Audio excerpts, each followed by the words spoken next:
and a good Tuesday evening to you, East Texas, and welcome to the latest edition of the, it's Tuesday Night Football with the head coach of your Marshall Mavericks, Clint Harper, as always brought to you by the good folks over at the Andrews Group on a Victory Tuesday. Mavs win. And as I was coming back over here tonight to think about this, I was reminded of an old Ice Cube saying... Last week, messed around, got a triple-double. Well, last Friday night, the Mavs messed around and almost took one in the L column. And we're going to talk about that here tonight because you heard it here first last week. Coach Harper tried to warn us all. He tried to warn us all. They're a better football team than people think, and he felt like his kids might have had a little, not a great week of practice last week, and it goes back to that whole stomp the grapes, don't drink the wine kind of thing. And the good news is the Mavericks did come away with a victory last week, and it was a hard-fought, gut-wrenching victory. And as we progress throughout the night, we'll talk about how it could be a blessing in disguise for your Marshall Mavericks. Coach, thanks again for joining us. Thanks for having me, Jamie. Thanks for the great pizza. Yeah, by the way, Pazzeria By Pietros once again feeding us tonight. You can see it here on the on YouTube when we get it all loaded up and everything. But, man, it's good. If you guys haven't been by there, you need to go check it out. They've been open about 2 months now. It's a fantastic little place, great atmosphere inside, great food, great pizza, all the spirits and all the good times and vibes you can ever ask for in a little eatery, and it's a perfect spot here in Marshall, so we hope you guys go out and support them and keep it around because I really enjoy it. Their pizza's fantastic. So, all right, Coach, let's jump right into this thing. 7 combined turnovers, both teams. Your team turned it over 4 times. Thankfully, they all occurred in the first half. I say thankfully because, the second half, it got a little hairy. Got a little hairy there towards the end. It's a tie ball game, a little more than 7 minutes to go in that one before we were able to put it away. But everything that could have gone wrong went wrong for your football team Friday night, whether it's Trell Patton, one of the most sure-handed kids you'll ever find. I mean, I don't know. This kid never drops the football. He had 2. He had 2 fumbles the other night. That's just uncharacteristic. He also had a 94-yard touchdown return for a touchdown. Anyway, it doesn't matter. He had a 94-yard kickoff return for a touchdown. He also caught the game-winning touchdown pass. But, Coach, let's start there. The 4 turnovers, very uncharacteristic of what we've seen from this team so far. Was it a case of lack of focus, maybe? Yeah, that'd be a great way to say it. We just, we had so many people, and it's the problem with sometimes when you find success and you haven't had it. And we've had sprinkling of success. We had some last year, but not 5-0 type of success, not when beating Hallsville type of success. And everybody, it was a perfect setup for what we talk about, a trap week, a trap game, because everybody wants, it had everything. There wasn't anything that wasn't set up for us to be trapped by that game. We won a huge rivalry game against Hallsville the week before. We got a huge rivalry game the next week against Longview, and that's what everybody wanted to talk about last week. It was either the news crews coming out and want to give us a trophy and tell us about Hallsville and how well we played last week, or people wanting to come out and talk about, hey, what about Longview and how are y'all going to play next week? And nobody wanted to talk about Pine Tree except Coach Harper. And, I knew from the video that Coach Collins, again, I keep telling people, they just don't hand out state championship. I've been coaching 20-something years, and I haven't gotten one of those yet in the mail. You got to be a really, really good football coach to win state championship. Wouldn't be very gratifying to get one that way, though. Probably wouldn't be, but I'd take one. But if they're handing them out, sure, I'll take one of those participation trophies. I'll re-up on that one every year. But he's a good football coach, and they were much improved. And I kept trying to tell people, and they again, another perfect scenario, the perfect storm. It really was, Jamie. I mean, it was like that movie, The Perfect Storm. It was the perfect storm of a trap game. They'd gotten beaten bad by a Longview team.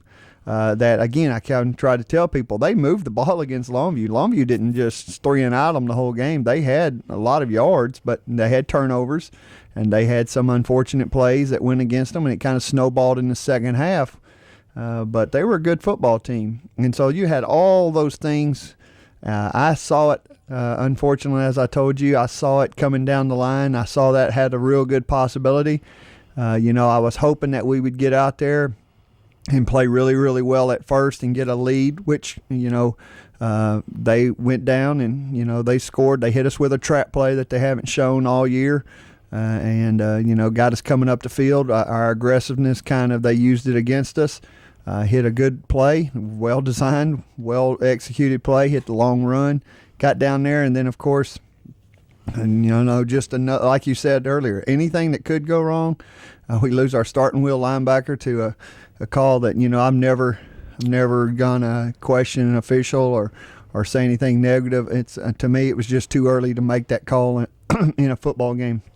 Penalize us, do what you want, but unless you clearly saw it, that a punch was thrown, then you cannot eject a kid for what I saw in the video later. Well, yeah, you and I talked about this off the air, and I had questioned. I had asked you if it was something, if the explanation was that there were words said, because I know words, if the use of the right words, the magic words can get you thrown out. Because Chase Palmer and I, we saw it clear as day. It was push. Both kids did the exact same thing. And obviously it's over with now. It happened, and it's in the past, and we got away with it, and we got to win. But to me, I agree with you. The only thing we could think of was the magic words were said. But since you said no, the magic words weren't said, what was the explanation? They came over and told me that two officials saw him throw a punch, clearly saw him throw a punch, and I don't know if they were looking at the wrong kid, because on my video, in the video that I saw, and it's actually 25, their kid actually throws a punch, and he's the one that initiated it, throws actually a punch that almost connects to Jalen's helmet, and Jalen, after he throws a punch, he does shove him. He shoves him with two hands right in the chest.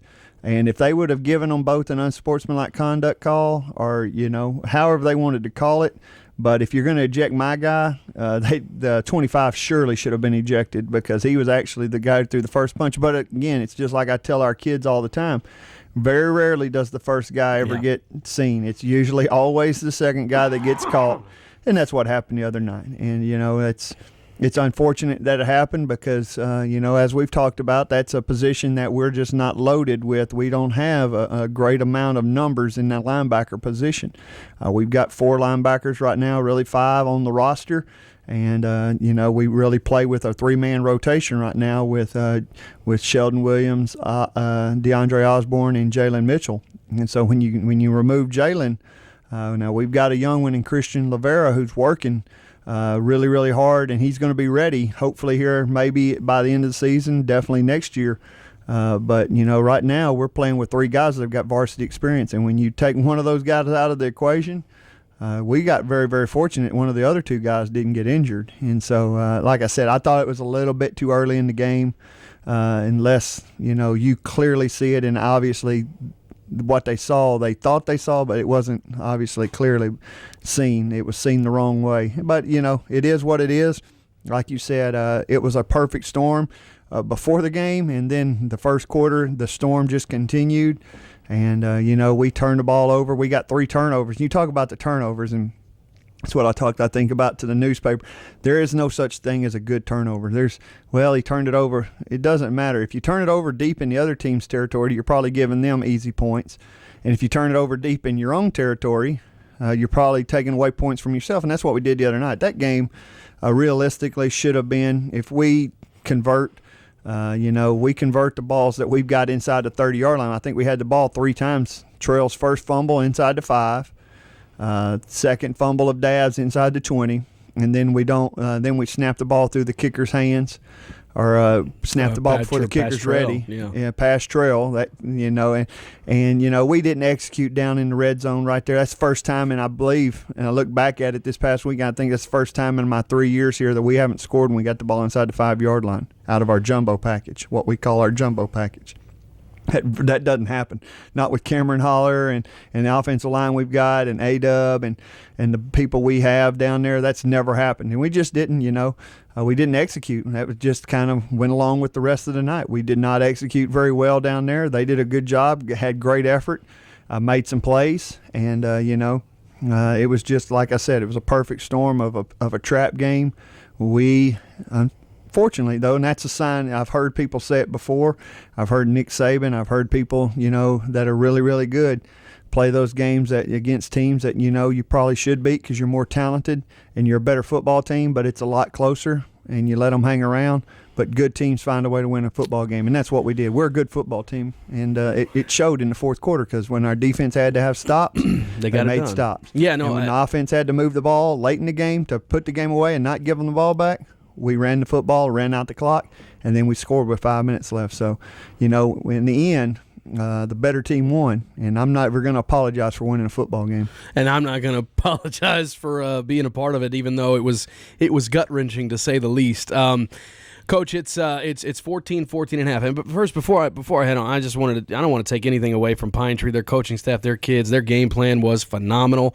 Those kids executed their game plan to a T, and they played hard. And for much of the game, I thought, and even I think you'll admit it, part of the difference was that their kids might have been playing a little bit harder with a little bit more of a something there that it just took us a while to kind of get going. But my hat's off to Pine Tree. Those kids are there. They've got some talent there. They've got some kids that I think are going to help them win a couple of district ball games. And folks, I think they're a good enough football team to maybe sneak in at number 4 because they've got some winnable games ahead in with the rest of their schedule. So hats off to them. But Coach, it's 14-14 at halftime.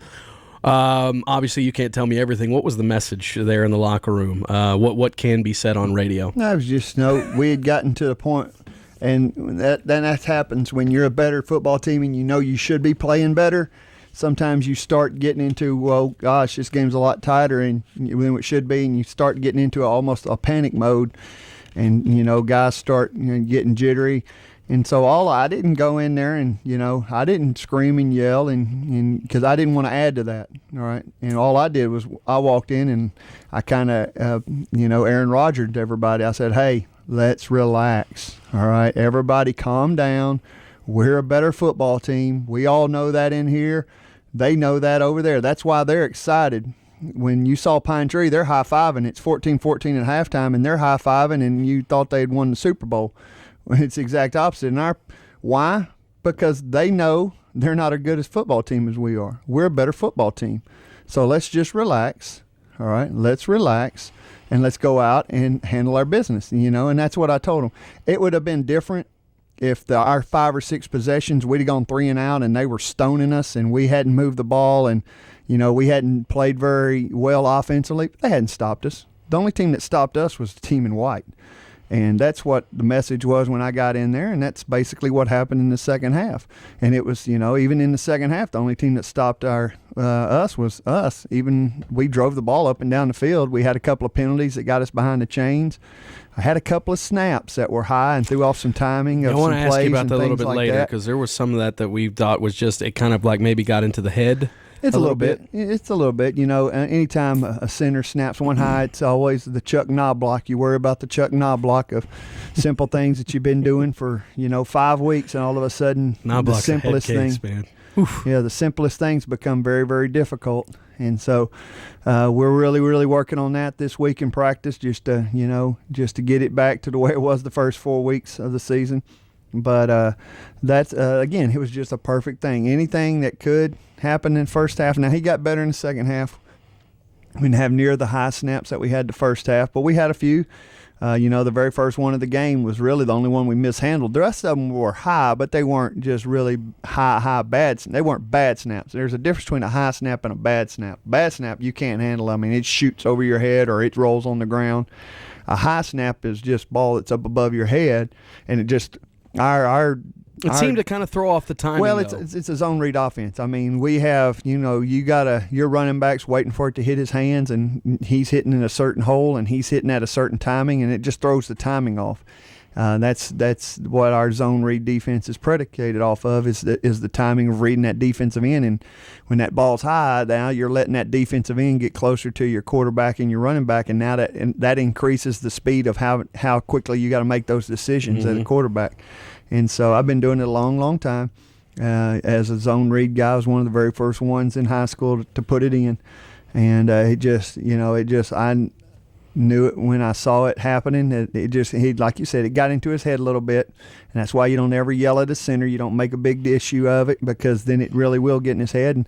And I think he got over there at halftime and got some snaps. And it was just a small little thing he was doing. And got it corrected. And like I said, I don't think we had any really and even high ones in the second half. Yeah, you can't do that to centers because they'll go David Duvall on you, and they'll just collapse. They're like closers in baseball, man. It's just a downhill thing. But nonetheless, Coach, we're going to take our first break of the night. I don't know if you know, there's a really big football game that you guys are hosting this Friday night. We're going to come by and talk about it. This one's in the books. Pine Tree's in the books. Marshall 2-0 in district, 5-0 overall for the first time in nearly 20 years. Stick around. More with the head coach of your Marshall Mavericks, Clint Harper, right after this. This is a commercial for the Andrews Group. Now, you've heard me speak of them for several weeks, even a couple of years now. I want to get a little more personal with each one in the group. Andrews Radiator and Air Conditioner Repair. This was the beginning. They started doing work that people could depend on. They built a reputation for being fair priced, quick to service, and they backed up what they did.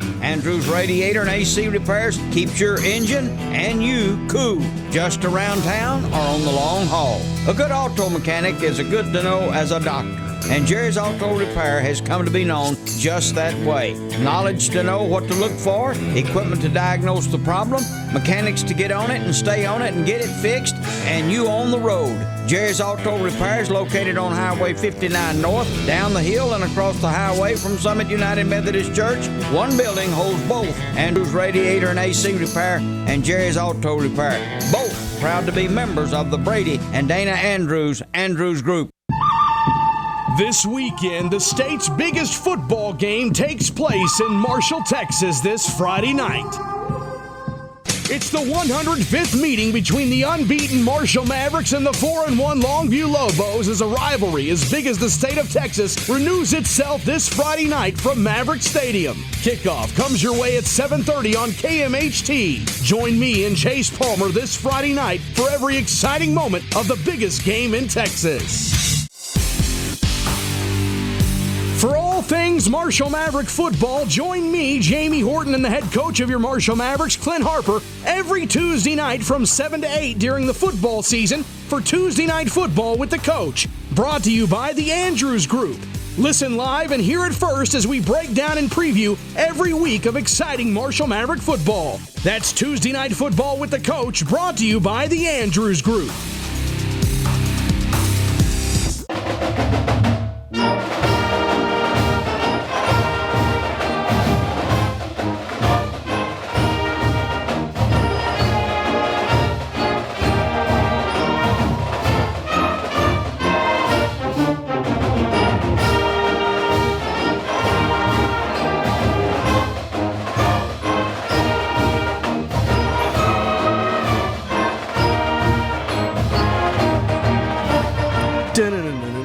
All right. 5 minutes left in the first quarter. Welcome back into Tuesday Night Football with the Coach. As always, brought to you by the good folks over at the Andrews Group. Jamie Horton live in studio with the head coach of your Marshall Mavericks, Clint Harper. Again, want to thank Pazzeria By Pietros for providing us with our, I guess you call it our game time meal here for the program. If you ever want to buy Coach a pizza, Canadian bacon, extra cheese. All right, Canadian bacon, extra cheese. Do not forget it. It's very good. What do you? I mean, it's good pizza, right? It's great pizza. It's great pizza. It's like a New York style. It's very, very good. Got to fold it. You got to fold it. That's the good part about it. All right, Coach. We're going to put Pine Tree to bed. It's over with. We're going to move on. I know that's what you guys have done. Saturday it was on to Longview. Yep. All right. As soon as you guys got on the buses, I'm assuming it was let's forget this one. Let's go to Longview. No, actually, no. We had to learn. You know, we had 12-hour rule. Just like I've told you, we have a 12-hour rule. Whether we win, we lose, we don't play good, and we got 12 hours. And I wanted those kids to learn. That way it doesn't happen again. I wanted these young kids to remember, all right, all these sophomores we got playing. So when we're 5-0 next year and we're going into a game that everybody wants to overlook, we've got to remember this game. And you got to always remember and focus on the game that you're playing, not the one behind you and not the one ahead of you. And so, no, we took it very, very seriously. Now, I told you I said relax at halftime. Coach Harper didn't say relax at the post game speech in the locker room. It was a little different. All right, tell me what you can just share with me what you can radio wise. That was the post game.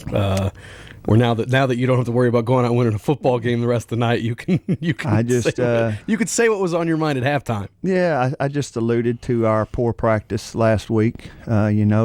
the distractions of having to pass classes and having to get eligible and starting practices late and just not very good practice. And I just reminded guys, you are what you practice. The biggest lie that's ever been told, one of the biggest lies and sayings that's ever been told is practice makes perfect.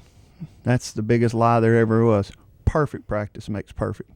And we didn't have perfect practices last week. And, now the practices this week have been much, much better. You can tell the focus is there. We're starting on time, and we're not having to send kids to tutorials and academics and things like that. And you can just tell the focus and the kids, are locked in on this week's game plan because they understand how important this game is. But that was really the crux of it, was you got to practice better. We've got, and as I told them, that's my fault. And I told you that, and I've told the newspaper that, and that's one person's responsibility, and that's the head coach. And so the buck stops with me. I didn't have them ready to play, obviously, last Friday, and I told them that will never happen again. I'm a person that's a history major, and I learn from mistakes. I learn from history. I don't repeat mistakes. And I will not make that mistake again of not having my team ready.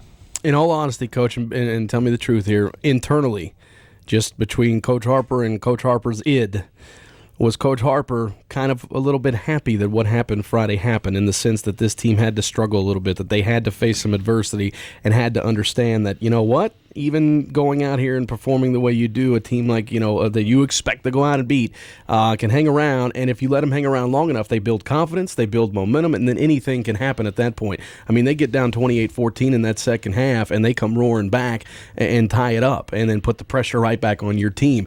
Were you a little bit happy that this happened when it happened, because then you can say, look, this is what has to happen from here on out if you are going to be what we expect you to be? No, and I kind of told them, I am like a father to them, and you never want your kids to misbehave, to have to teach them a lesson, and you never want that. Now, if it happens, you learn from the lesson, and hopefully, your kids don't, it's like that little kid, when he's a little bitty baby, when you tell him, hey, that burner's hot. And then they go touch it. And you don't want them to go and touch it. All right. That's why you tell them not to touch it.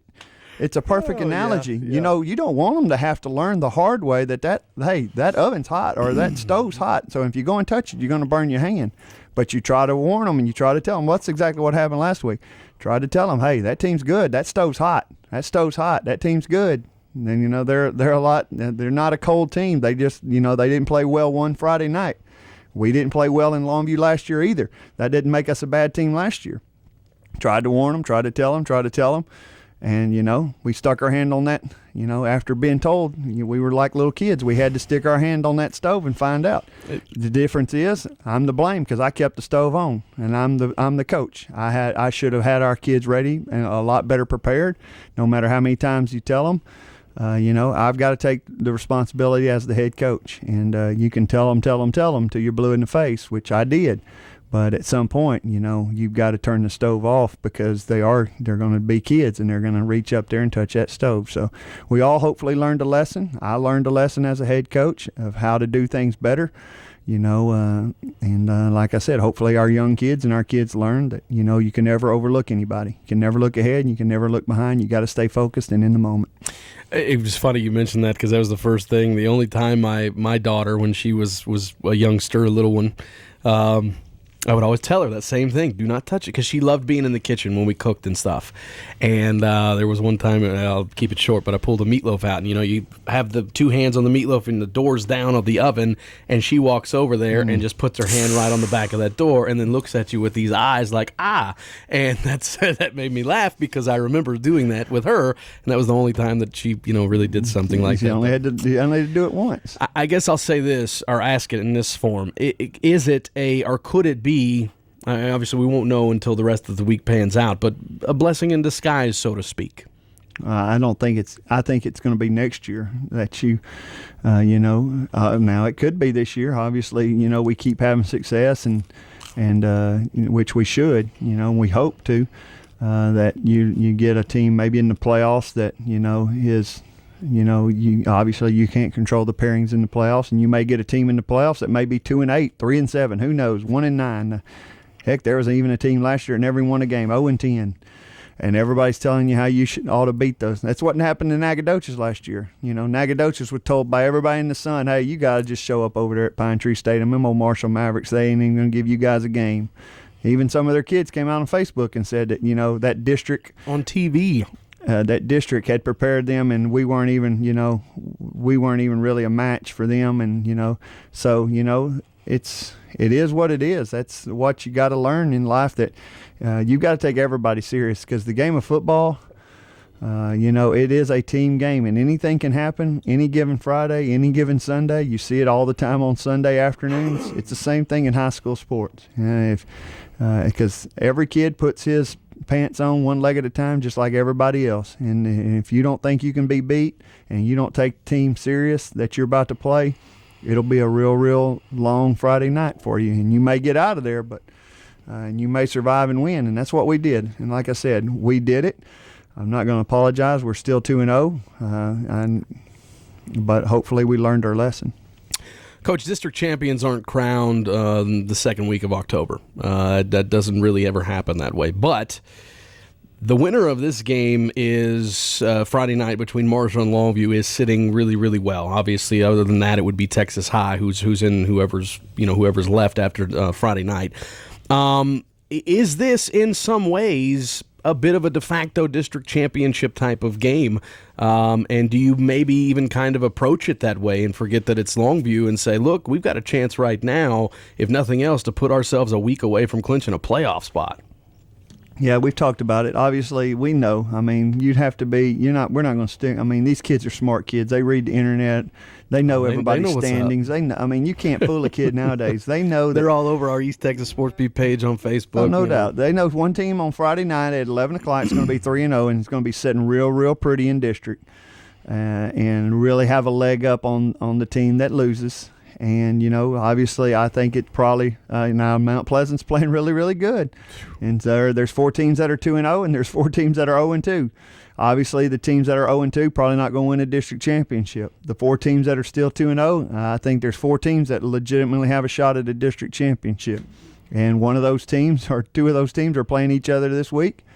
And, you know, one of us, and hopefully it's the Marshall Mavericks, are going to be 3-0 and sitting real pretty, you know. And Pine Tree takes on Texas High, and I'm not going to sit here and tell you that Texas High can't be beat by Pine Tree, because I think Pine Tree's good enough to win some football games, good enough to beat guys. anybody in this district. Yeah, you know, like I said, they just had a rough night against Longview, and some things snowballed on them, but they can beat anybody that I've seen in this district. They can definitely beat Texas High. The team that, if the Texas High team that showed up against Arkansas High shows up, I have no doubt Pine Tree can beat them. And so, like I said, it'll be an interesting district. I've been telling you, I think anybody can beat anybody on any given night, because our district, talk about parity, I mean, there's right now, I know there's 4 teams that are 0-2, but look at last week's games. They were all decided by 1 touchdown or less. There was a 31-30 game. There was our game. There was the Hallsville Texarkana game that was decided late in the 4th quarter. So, and Mount Pleasant had to come back to beat Sulphur Springs in Sulphur Springs, which is a tough place to go and play a football game. So, it's hard to believe that they're sitting right now at they're 2-0. Yeah.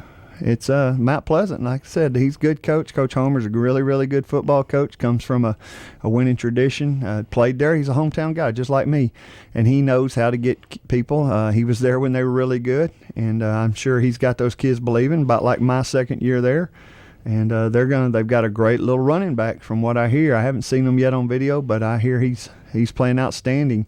And, you know, they've got some big old offensive linemen like Mount Pleasant used to, and they're handing them the ball. You know, they're a young team, because you remember last year was senior night, and there was like a million seniors. I think it's a must-win game for Hallsville, just my opinion. I think it's obviously, I mean, with Longview and some of the teams they've still got left, you know, the pressure solely on Hallsville, I think, to go and get a win against Mount Pleasant this week, because they're really, if Hallsville doesn't win, then, you know, they're really behind the 8 ball as far as just getting into the playoffs. And so I know it's a big game.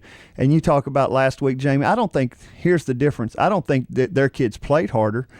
I think you see it all the time. I think they played a little bit more desperate. I think that's what I meant. I meant we didn't match the level of intensity until it got to a point to where we didn't really have a choice. They Does knew that make that. sense? Yeah, they didn't want to be 0-2 because Right. when you go 0-2, you put yourself in. I mean, you don't have a lot of options left. You pretty much either got to win out.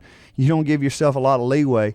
And so, I think it always goes, and I try to tell our kids that, that's one of the things I said in pregame was, when you got a desperate animal and you got an animal that's back up against the walls, they're going to come out and they're going to scratch and claw and give everything they got to survive. And I think that's what you saw on Friday night. And so a lot of times the more desperate teams, I think you see that in any sport you play. The team that's the most desperate usually comes out and, plays with that sense of urgency because they know they've got to win. Whereas the other team, Yeah, that's what I meant. I meant the intensity. Not that our kids played any less hard than theirs. I just didn't think we matched their intensity. And when you get a team like that who starts to get confident, that's when they become even more dangerous because now they start to believe that they can go ahead and beat you. And you could see that every one of those turnovers, their sidelines got more and more excited, and that's what I showed our kids. That's what I said. Here's the first turnover, as we're about to go ahead 14-7, and we're about to go 14-7, and we turn it over, and you can see their sidelines get excited. And then after the next turnover, boy, they got more excited. And then after the next turnover, they got even more excited. And then after the missed snap, boy, they just went ballistic with excitement. And so, that's exactly right. What you see is, the more you give the teams opportunities with your mistakes, the more you give them the opportunity to feel like they've got a shot to win the football game. And that's what you saw Friday night.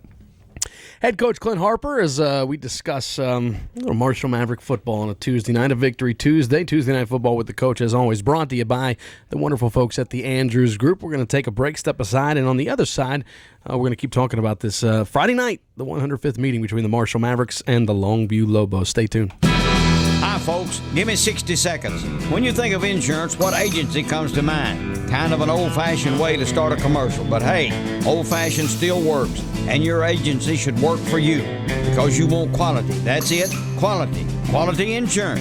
Matt Arst. Say it. Matt Arst, Quality Insurance.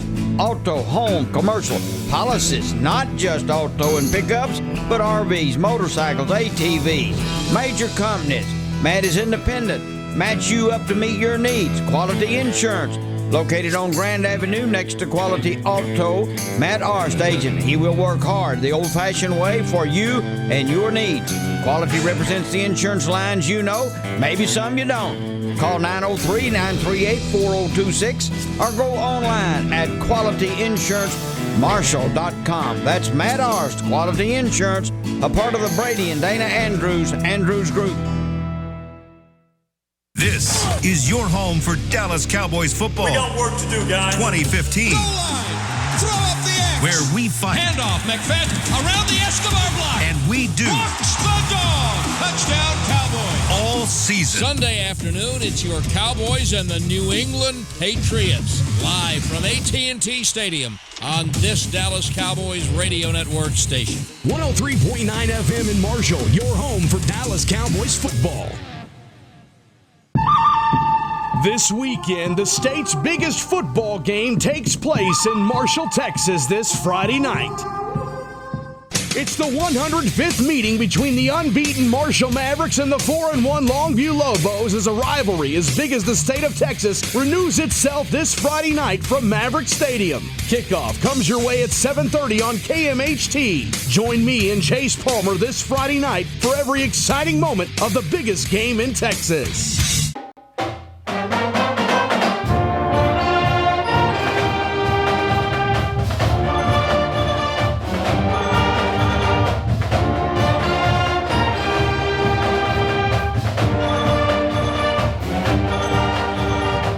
The Marshall Mavericks 5-0 for the first time since 1996 and unbeaten at the new Pine Tree Pirates Stadium, whether it be against the Nacogdoches Dragons or the Pine Tree Pirates. Marshall stays unbeaten at that place and have kind of enjoyed playing there for the most part. It's been a good place for you guys. Good place.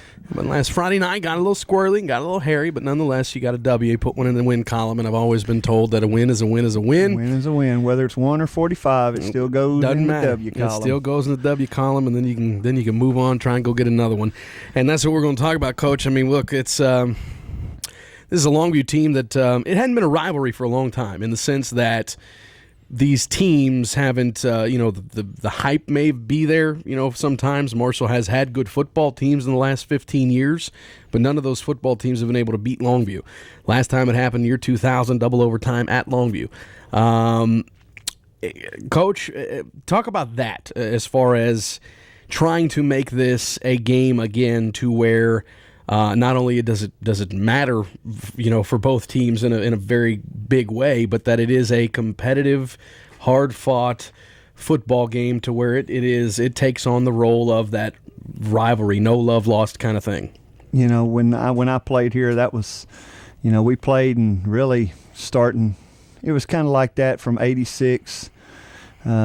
Early 80s, it wasn't much of a, we played some close games there in the late 70s, early 80s, some real 12-7, 10-9 ball games, and there were some close games. And then, when Coach Parker first got in, some of the games were pretty ugly early. And then 87, we kind of, same thing that's happened this year. I think we were either undefeated. I think we were undefeated going into the game. And, it was a really, really good sellout crowd over there at their place and lost, had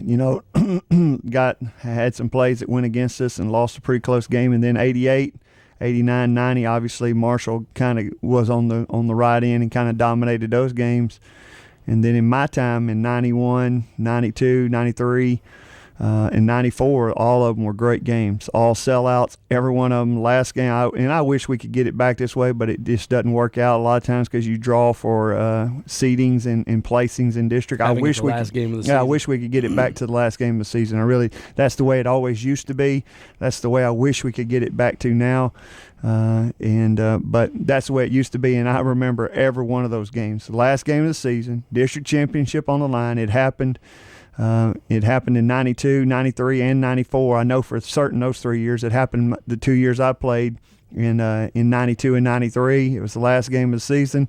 District championship was on the line, and it was a sellout both places. It was just unbelievable football games. They were both close, and that's just the kind of way I wanted to get it back to. That's the only way I ever imagined because I didn't know anything different. So when I came back here a couple of years ago, I'm not going to lie to you, Jamie, I was shocked. It's Marshall, Longview, and I turned around and, there's a lot of empty seats. And I'd never, ever, ever seen that, Jamie, in my lifetime at a Marshall Longview game. Never. And, it was a little bit of a punch in the gut. I'm not going to lie to you that, Marshall Longview, you should be a sellout. It should be. I don't care what the team's records are. I don't care if we were 0-10 the last 4 years. It's still Marshall Longview. And, so it was a little disappointing that, came back.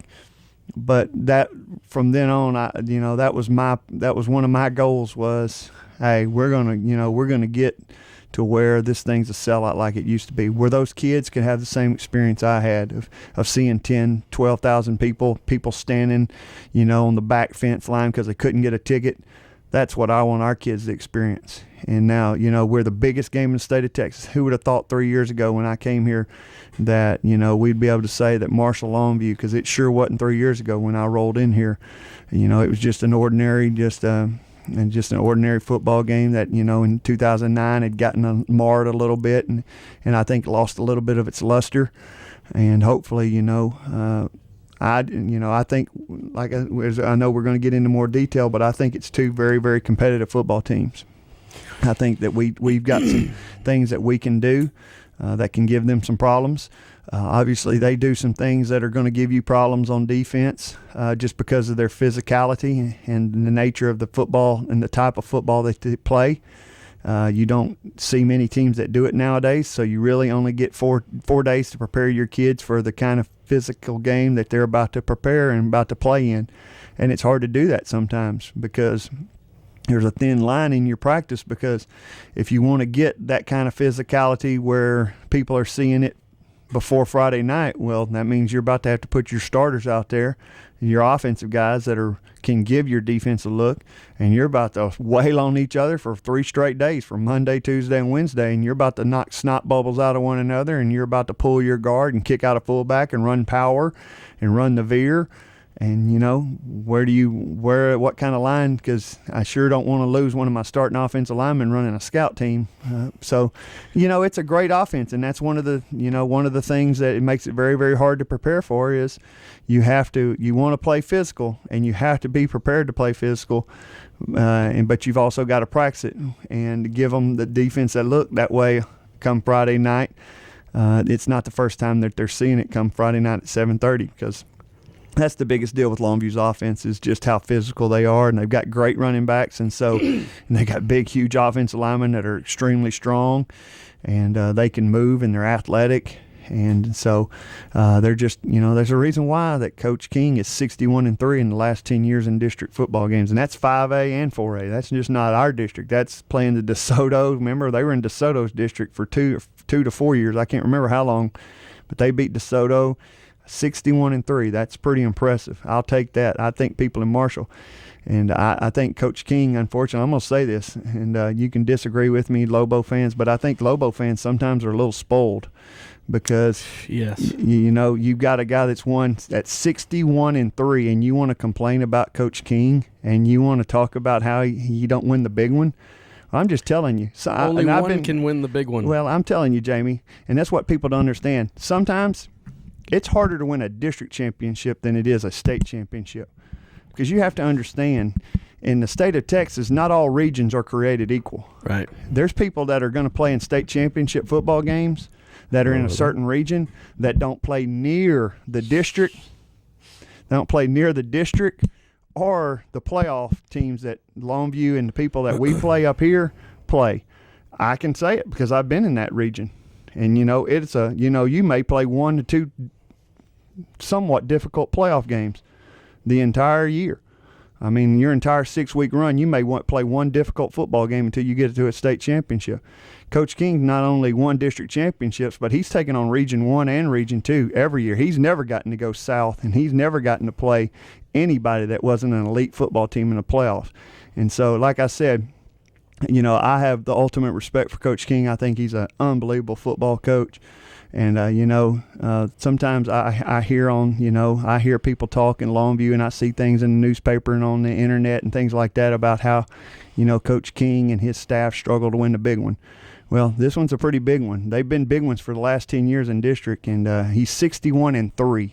Just think about that, 61-3 in the last 10 years in district. That's pretty impressive. Yeah, I've heard those same sorts of things too, and I think if you're the same thing as Longview fans, you just get spoiled. I mean, only one can win that state championship every single year, and to have a team and they played in 2 of them now. Yeah, they did play in 2 of them. And let's they're not forget competing every year for one. All right, and they went through the toughest region to play in those. They're not missing the playoffs. They're going to compete. They lost to 2 really good Lake Travis football teams. Yeah. They just didn't roll again. They just don't roll out those state championships. They just didn't. Lake Travis, I got to see them. They were really, really good football teams those years.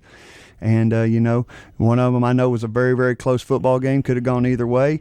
And so, I think sometimes you just better be real careful about what you wish for. All right, Coach, we're going to take our final break. But before we do, I wanted to mention this. Ever since I got here, I arrived 8 years ago. This is my 7th season doing Marshall Maverick football. And in doing so, you become a fan. You kind of become entrenched and entwined in the community and the support that people give you and talk about how much they enjoy listening to you and all these sorts of things. But ever since I got here, all I've heard is stories of how it used to be.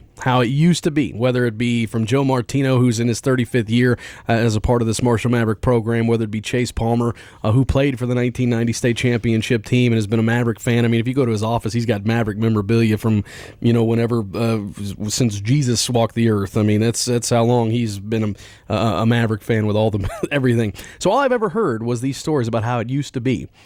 And I put a challenge out to folks on Facebook today. All I want is to experience a little bit of that, where it is a packed house, where it is noisy, where it is extremely loud, and I don't care if you're obnoxious with your noise.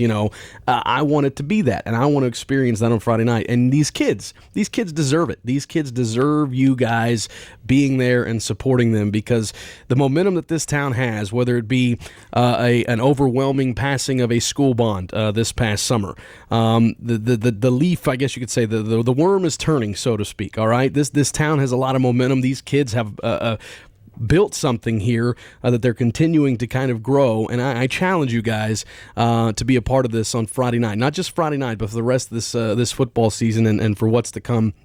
Over the next few years, or however long it may be. The next, Coach Harper says in 10 years, he may hang them up, but hopefully he wants to hang them up with multiple state titles. But I challenge you guys, be out there Friday night, make a lot of noise. I mean, go out there and support these kids. If for nothing else, they've been a heck of an entertaining watch on Friday nights. You're listening to Tuesday Night Football with the Coach, brought to you by the Andrews Group. Back to wrap things up right after this. Stay tuned. Hi, folks. Give me 60 seconds. When you think of insurance, what agency comes to mind? Kind of an old-fashioned way to start a commercial, but hey, old-fashioned still works, and your agency should work for you because you want quality. That's it, quality. Quality insurance. Matt Arst. Say it. Matt Arst, quality insurance. Auto, home, commercial, policies, not just auto and pickups, but RVs, motorcycles, ATVs, major companies. Matt is independent. Match you up to meet your needs. Quality Insurance. Located on Grand Avenue next to Quality Auto. Matt Arst, agent. He will work hard the old-fashioned way for you and your needs. Quality represents the insurance lines you know, maybe some you don't. Call 903-938-4026 or go online at qualityinsurancemarshall.com. That's Matt Arst, Quality Insurance, a part of the Brady and Dana Andrews Group. This is when the big dogs come out. Can't roll with the big dogs. Stay on the board. Fans, football is back, and KMHT is the only place keeping you on top of the game. Join me every Friday night prior to kickoff for Pigskin Preview. We'll hear from area coaches and we'll discuss the state of each team as well as preview that week's opponent. Pigskin Preview is an all-access look inside area high school football teams. Stay on top of the game with Pigskin Preview every Friday night prior to kickoff right here on KMHT. For all things Marshall Maverick football, join me, Jamie Horton, and the head coach of your Marshall Mavericks, Clint Harper, every Tuesday night from 7 to 8 during the football season for Tuesday Night Football with the Coach. Brought to you by the Andrews Group. Listen live and hear it first as we break down and preview every week of exciting Marshall Maverick football. That's Tuesday Night Football with the Coach, brought to you by the Andrews Group.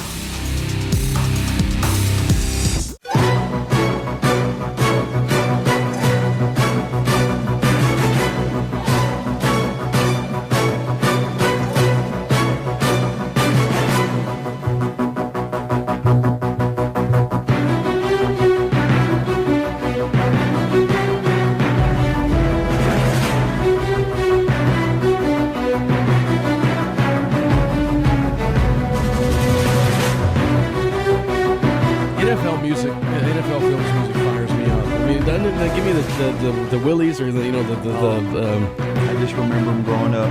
Oh man, give me the tingles. The tingles. Yeah, where you just man. I always remember Monday Night Football at halftime. You knew you were going to get the replay because that's before Sports Center, and you got to see prime time and all the highlights. You just waited. That was my bedtime. I had to go to bed right after Pete or Cosell did the halftime highlights. That way I could see who all played and who all the scores were and who all made the touchdowns the day before on Sunday. That's awesome. It gets me fired up. I would go sell. I tell you what, Coach, this is the most excited I've been doing a Marshall Longview game. There's two things I've wanted to see in my time in Marshall that that I hope I'll get to see through if and when my career takes me other places. The two things I've wanted to see. I wanted to call a Marshall football game from Jerry World or a state championship game for Marshall, period. All right? If it happens to be in Houston, I'll take it. And then I wanted to see Marshall beat Longview. So we can cross one of those off this Friday night. But I'll tell you, this is the most excited that I've been for one of these games since I've been here. And the reason is because this team is believable. And when I say believable, I mean that folks can buy into certain things, right? You don't want your team to buy into it, and I get that, because then if you don't, you lose your edge. But fans can buy into it in the respect that, what you see on Friday nights, what you've seen from this football team is a program that has turned and gone in the right direction, a program that believes in itself. And I mean the kids. These, when I say the program, I'm talking about the kids, the people that are part of this program, a coaching staff that believes in their kids and coaches accordingly. And then you got a fan base that's starting to kind of come back. I mean, I'm hoping you guys understand what I'm saying. I've been disappointed. I was disappointed at the Hallsville game. I had fans tell me, I heard it all the way down I don't care. I couldn't hear. If I have to turn my crowd mic up, which is right above the home stands, you're not living right, okay? I want you to be loud and rowdy and just obnoxiously loud, all right? And that makes me feel better, and I think it makes the kids feel better. If the kids have to raise their arms on third down to get you to stand up, You're not living right. Certain times now, Jamie. There was a couple of times the other night we got the ball in the fourth quarter, and we got the band playing, and we got fans up, and we got the ball, and we got a guy in motion, and we're trying to get a cadence. Yeah. Understand, when we have the football, be quiet. Yeah, it's just learning how to be but you're exactly right. Again, going back to those games, I just remember how loud it used to be standing on the sidelines, playing quarterback, how loud you had to be to get a cadence off at these Marshall Longview games. And so, it's just like I said, our fans are going to turn out. I know they're going to turn out because I keep hearing the phone calls asking when the tickets, and I'm expecting tomorrow morning, 7:30 to 2. Tomorrow, Thursday, 7:30 to noon. Friday, if necessary. We're expecting a sellout. Yeah, I probably wouldn't wait around the Friday. I don't think I just guess and be willing to bet there's probably not going to be any tickets come Friday. So better get up there tomorrow. Because I just know if there's any correlation between how many times that phone's ring and ask how many times or when we're selling tickets to Miss Trish and Miss Renee, it's probably going to be it's probably not going to be they're not going to be there long. And so, but that's exciting, and it's really good. Like I said, that's one of the reasons I came back here, was to make this game special again. And I haven't done it. I've got good football players and they're playing well, and I've hired good coaches. It's not me. I didn't want to reference that and make it, but I wanted to get it where these kids have the same experience. And the word I talked to them today about was opportunity. As you get older in life, you start to realize that there's going to be certain things in your life you get very, very limited opportunities. And it's the old statue of the Roman statue with the hair in the face in the front and bald in the back, because once opportunity passes you never get it again. And so, you got, as a high school student, you may have 4 chances. Justin Hart's had 4 opportunities, or he's had 3, and this will be his last one. This is his 4th and final opportunity to beat the Longview Lobos. DeAndre Osborne, same way. You got only 4 of them in your life, and you want to take advantage of one of those 4. That way you can live the rest of your life and saying, hey, I beat the Longview Lobos. Those teams in 88, 89, and 90, those guys can all come back like they will this weekend, and I can guarantee you that's probably going to be mentioned Saturday night at some point about how all 3 of those teams beat the Longview Lobos. They took advantage of their opportunities when they were in high school. And so, I just want our kids to experience it. I didn't get to experience it. I beat them one time in the 9th grade, and then I lost a JV district championship and 2 varsity district championships to them my last 3 years here in high school. So, obviously, there's nothing more I would love with the history that my family's got at Longview, with my father obviously coaching there and graduating from there. And I would just, love the opportunity to go and walk off that field like I saw in 88, 89, and 90 and see how the town reacts. I'd love to see that opportunity and have that opportunity again and take advantage of it. And win one for me too, right? Yeah, no doubt. Win one for Jamie Horton. Because I've got a great thing I want to say when it hits 000 that I've dreamt. Dreamed of? I've dreamt of this, and I was like, that is perfect. And I hope I get to say it. You mentioned it a minute ago. I don't know. I may have 10 more opportunities. I'm not going to be coaching, 20, 30 years from now. So I've only got a limited number of opportunities myself as a coach to walk off that field. Like I said, I wouldn't care if it's by 1 point, a half point. It doesn't doesn't matter to me. However, I could walk off that field looking up at that scoreboard with the opportunity. I don't care if it's overtime, double overtime, triple overtime. I don't care if it's as ugly as it was last week. If there is you're no such thing as an ugly win is a to win. beat Longview. Yeah, and so that's just I tried to emphasize that to our kids because you've got to take the opportunities in practice too to get better in practice. You can't expect to show up Friday night and just go out and beat a very, very good football team like they are. And so that's the word for the day was opportunity. And I think our kids kind of understood what I was talking about. And we'll see come Friday because, like I told some of them, this is their last opportunity. These seniors, this is your last shot. This is your last opportunity. There won't be another one unless you go and play one of these when you get to be 35 or 40 years old. And I see all these old-timers come back and they want to play these old-timers alumni games when they're about 300 pounds and they can play about 2 plays and then you got to go over and get water for 6 plays. And somebody's going to pull a hammy. There ain't going to be 12,000 people in the stands for no game when you're 35-year-old alumni game. There's 12,000 people on Friday night because they care about it, and this is a great opportunity. 12,000 people. That would be amazing. What can our stadium hold? Just the stands alone? I think we can somewhere hold between 8 to 10. I think it's pretty close in there somewhere. I've never gotten the actual numbers. I'm sure that Miss Trish, because we haven't had obviously hadn't even been close to a sellout. Now Hallsville, we came pretty close on our side.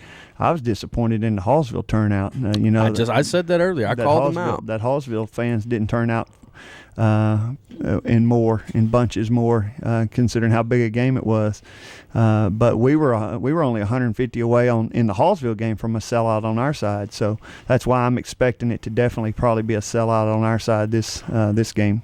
Coach, real quick, as we're up against it tonight, man, this has just been fun talking football, but we're almost out of time. Real quick, I want to ask you this. You talked about the kids have been focused so far this week. It's business.